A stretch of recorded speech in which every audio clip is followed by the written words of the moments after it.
what happens to silver? Now, there should be a few disclosures here. A lot of you have found me through the silver community and have come to know me as a silver stacker, which I am. I still think that under any circumstances, silver will outperform gold. And the question has popped up recently with all this talk of gold revaluation, which really means debt revaluation. If there is an honest revaluation of gold relative to the dollar, meaning that everyone who has dollars, imagine in a world where everyone who has any amount of dollars can switch them in for a certain static, steady amount of gold, no matter how many dollars they have, and they can do this confidently, whatever the number happens to be, in that world where dollars and gold are interchangeable at a fixed rate with no problems for anyone who wants any gold for any amount of dollars. What happens to silver? Now, there should be a few disclosures here. A lot of you have found me through the silver community and have come to know me as a silver stacker, which I am and which I continue to be. Most, by volume of course, most of my precious metals holdings are in silver. I have some amount of gold for stability and for my own mental well-being, though I stack mostly silver, and I'm still comfortable about that. Now, the question that people have asked me is what happens if there is a revaluation, meaning in a world where the dollar does survive at whatever exchange rate it is at with gold. What happens to silver? Some people have opined and suggested that the gains wouldn't be as high. I agree that the gains wouldn't be as high, but I still think that under any circumstances, silver will outperform gold. Here's our first chart for this video, and that is the historic gold to silver ratio going back all the way to 1718, 1715. That's around the John Law, Mississippi bubble, I believe. So you can see from about 1715, it looks like, let's say 1718, 1719, whatever it is, to 1873. This is the crime against silver over here when silver was officially demonetized at a statutory rate. The gold to silver ratio stayed around 16 to 1. It's not exactly that, but it meanders around there from 16 to 1 to slightly below. And more importantly than that, we've seen this ratio reestablish itself 3 times in the fiat era. Let's say there's no absolute definition for when the fiat era begins, but we can say that 1913, when the Federal Reserve was founded, was a big step in the direction of the fiat era. And so since then, since 1913, however you want to exactly define that year, again, everything is a gradient, everything is a flow. There's no real absolute definition of fiat, as there is no absolute definition of money. It's all a liquidity gradient. But anyway, in the fiat era, if we define that as 1913 and on, then we have silver at a 15, 16 to 1 ratio in 1919, 1968, and 1980. In 2011, we got down to about 30 to 1 at the peak, maybe 31, 32. That was the peak the most recently, about 13 years ago. We're going to get back to a 15, 16 to 1 ratio if the dollar completely collapses relative to gold. And why do I say that? Because we've gotten back there 3 times. Why not one more time? We have to examine what caused the gold to silver ratio to collapse to 15, 16 to 1 in these 3 years, and we'll see what would have to happen if we were to get there again. Now, the other thing you should notice in this chart is that we are near an all-time high in the gold to silver ratio. During World War II, 1940, 1941, the gold to silver ratio hit about 110 to 1, which means silver was ultra cheap relative to gold. We hit that at the peak of the COVID lockdowns in 2020 at about 110, 115 to 1. Could be said that this is a double top here. We hit it again in around 1990, 1993, which is around when Warren Buffett called for delivery on his silver stacks. In order for gold to get most of the gains from here, even if the dollar survives, we'd have to have a 90 to 1 ratio or above sustained from here through the end game, which I don't think is going to happen. It's very, very unlikely. It's theoretically possible, but in order for gold to even get more than half of the gains that silver would get, you would need a 90 to 1 ratio to be sustained or higher. If the ratio gets anywhere below 90 from here on out, then the gains in silver will outpace the gains in gold no matter what happens regarding a revaluation. The first question I want to answer here is, why did gold to silver ratio go to 15 to 1 in 1968? 1919, it was because of World War I. There was a silver shortage. We were still on a gold standard in the US, and silver was being used for the war. So there was a shortage of silver, and it was still used for coinage, and so there was a 15 to 1 ratio as silver was in peak demand. So we briefly went to a 15 to 1 gold to silver ratio back in 1919. But why 1968? So here is the price of silver from 1960 to 1970. You can see here 1960 to 1962, 1963. This is the Kennedy years.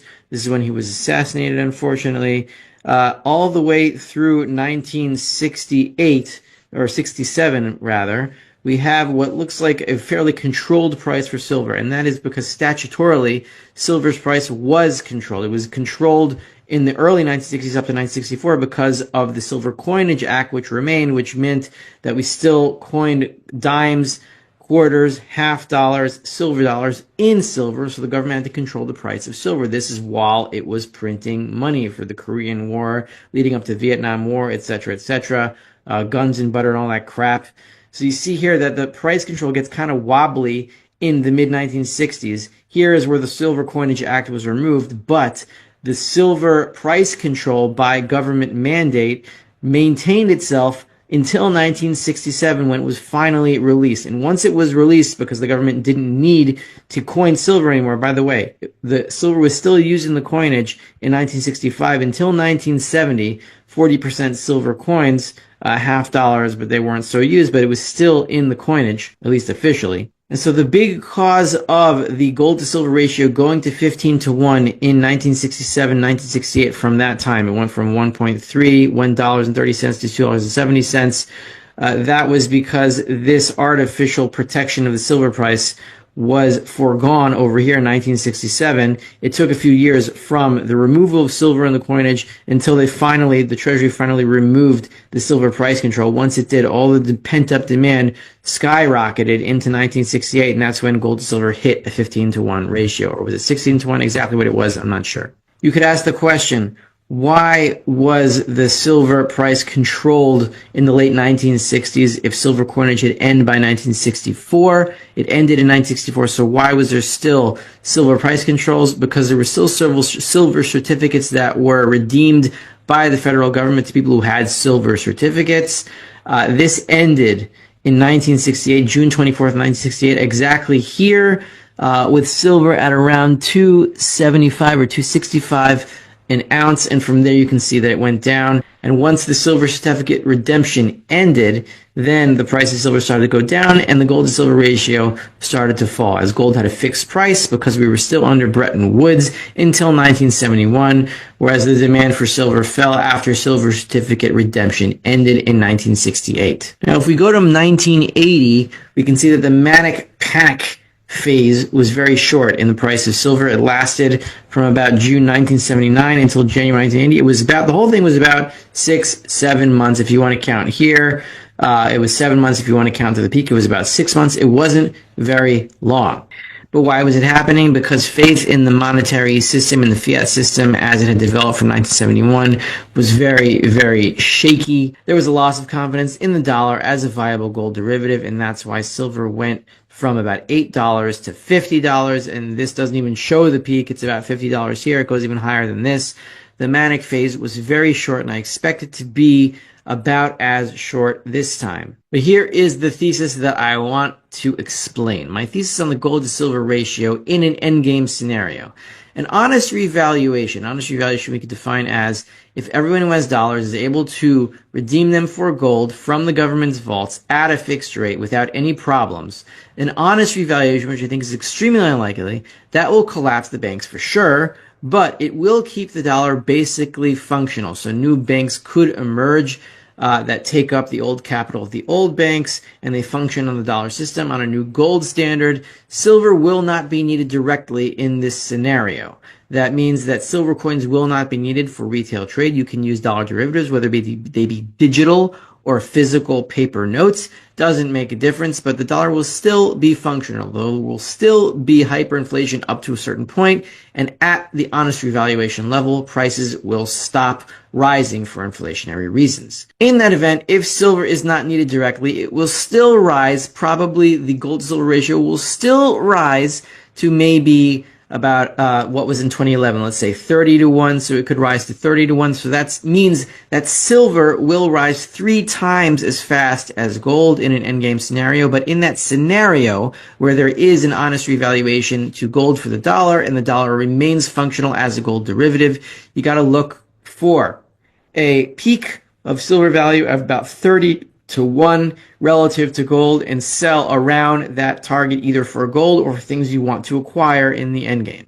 However, if there is no honest revaluation and we just continue the inflationary process until the endgame, and that's how we get through it, through a hyperinflationary collapse, then bullet point 2, silver will rise as interest rates rise, since most of the dollar as gold derivative depends on the dollar debt having value. Since most of the dollar is debt, dollar-denominated debt, as treasuries fall in price and interest rates rise, the gold to silver ratio should rise with it. And we will hit a 15 or 16 to 1 ratio, which should be your peak target for acquiring things with silver or acquiring gold with silver. You want to start selling at, say, around 30, sell into 15, get rid of almost all of your stacks at 15, keep a little bit.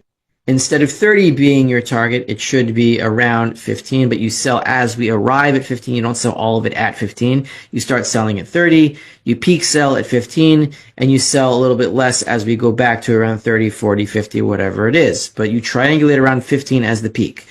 Bullet point 3, therefore, silver will peak on a debt crisis in today's monetary system. As treasuries lose value, the gold to silver ratio will peak, going lower and lower towards 15 to 1, and you will have a month or two probably to sell for gold, sell your silver for gold, or buy stuff at the peak 15 to 1 ratio. That should be your target if there is no honest revaluation. Bullet point 4, a debt crisis can either be interest rates rising to infinity, which would be the case if the Fed does not intervene. On that scenario, the gold to silver ratio will still go to 15 to 1, or the other possibility is that the Fed forces interest rates down to 0 as the dollar dies, and the gold to silver ratio will go to 15 to 1 anyway. There's only 2 possibilities.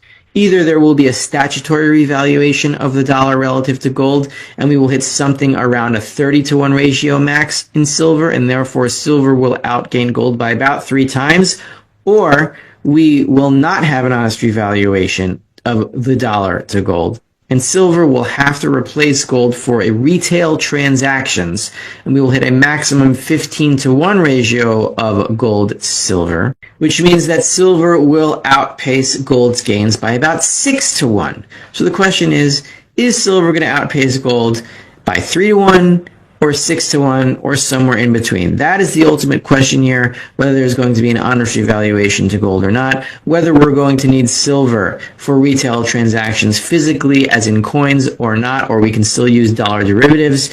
The question is only whether gold is going to go up 3 times relative to gold or 6 times relative to gold before it hits a peak.